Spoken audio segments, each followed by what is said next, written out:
I believe wholeheartedly in black schools.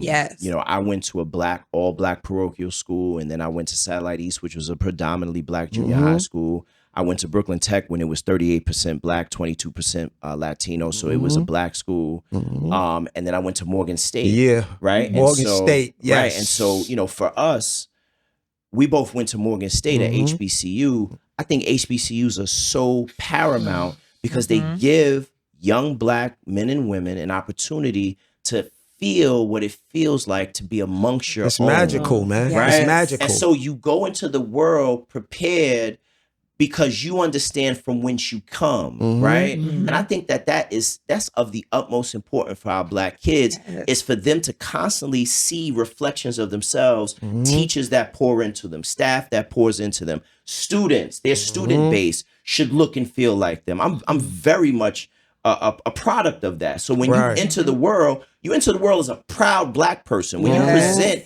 in white America, you don't feel the need to code switch. You are presenting as a black person. And so, yeah, you know, when you said that really hurts me because imagine the conversation that your daughter had with herself when she had to make that decision. Yeah. Right. But we discussed it. And she said, I'm tired of them keep saying that I'm talking to so-and-so in a rude way when she's not. So she decided to like, okay, let me sound like them. Right. Basically. That's the coaching like that. That's That the makes me coaching we so have to do. mad. I'm mad at That's that. the coaching we have to do. You mentioned Trayvon Martin, right? When the whole Trayvon Martin situation happened, right? I was working, I won't say the name of a college. I was working at a private college, you know, owned by people of the Jewish faith, you know, most of the staff, Jewish, Russian. So they were talking about the case, right? And I'm sitting there getting infuriated because some of them say, you know, like when police stop you, you just have to listen. And when you're somewhere you don't belong or take your hood off. And I'm like, one, George Zimmerman wasn't a police officer, right? And they tried to push this narrative like, well, sometimes black people, you bring it on yourselves because when you get pulled over, you talk back, you're aggressive, right? At the time, my son was 3 years old. So I said to them, I said, have any of you had to have a conversation with your 3-year-old about how to act if they're approached by police officers? Everybody got quiet.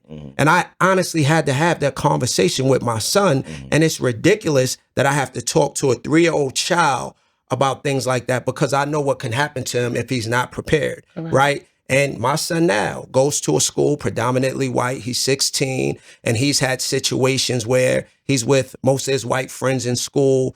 And if anything happens, he's been singled out at times. And I tell him, son, it's not right. And I go up to the school and advocate for him. But I said, this is how your life is going to be as a black man. That's why when you out in this world, you got to know how to react and how to respond. Of course, always being prideful and happy and loud about your blackness, but it's different rules for you. And it shouldn't be the case. And that's why I asked like about the whole Carmelo Anthony thing, like our kids have to play by different rules, sadly, because they say, and I don't know if this is true, diving deeper into that case, there was a history of him being bullied by the boy and his twin brother. But then when you ask people that testified and were witnesses, they said Carmelo was the aggressor. But what does aggression look like? It looks like from being us. black. Yeah, that's what it looks like. Yeah. You know, standing up for yourself, saying, you know what, get out of my personal space or leave me alone. We don't have the liberty to do those things because whenever we do that, we're being aggressive. So, you know, this young man was set up to fail from the beginning. Right when that situation happened, sadly, it was over for him. And even with the jury selection, I also read there were 3 black women that were up for like some of the final jurors. And they were all teachers, right? But they said because of their, you know, their job and their, you know, their situation, they might not be able to be, you know, look at it like objectively because they're teachers and black women. So they, you know, They was able to get them because they taken have out. compassion for Yep. a black child. Of course. That's why. Yep. I just, hearing these stories really pains me, but I really want to speak to the part about going to HBCU. I wish I would have went to HBCU, Nothing but like I it. felt I felt your sentiments on what it feels like to be at HBCU when I went to middle school. So I was always the only Black girl in elementary school. Right. And it wasn't until I went to middle school, I went to the school in the hood, but they had a great science program. So even in my classes, in that predominantly Black school, I was still the only Black girl in my classes. But I got to be surrounded by Black people at lunch, at gym, my extracurriculars. And that feeling was honestly unmatched. Like, it was so fulfilling to the point that when I left middle school, my mom tried to send me to a high school that's predominantly white on the other side of town. And I fought tooth and nail not to go to that school because I hated being surrounded by white people every single day. Because no matter how close I thought I was, some of the white girls, if they were my friend, they would always show me that they were not my friend. And in some of the most minute ways, right? Ways that you were like, oh, that's nothing. No, that's something. Yeah. Like when the teacher tells you, oh, we're doing a group project, pair up. And I look to my white bestie. The teacher just announced it. I look to you, you're already paired. Of course. With the girl that's all the way over there. How did you do that? Yeah, you know what I'm saying? Like, like it's like I go to parties and as soon as a hip hop song comes on, everybody looks at me. This your song, right? Do something. Like, it's crazy. It was pervasive. Like my soccer team, all white. Like everything was just. So when I got to be around Black people, I went and I even got put on punishment for this. My mom had submitted my application to this predominantly white school. I went behind her and typed up a letter and told them to rescind my application. Wow. And I'm like 13, 12, 13. Wow. I did not want to go to that school so bad because I hated how I felt being surrounded by nothing but white people. Yeah, I have a 10-year-old and an 8-year-old. And they go to PS11, and PS11 is a very diverse school. My 10-year-old has activities that are solely like in Black spaces. My 8-year-old is doing drumming. He's again in solely Black spaces.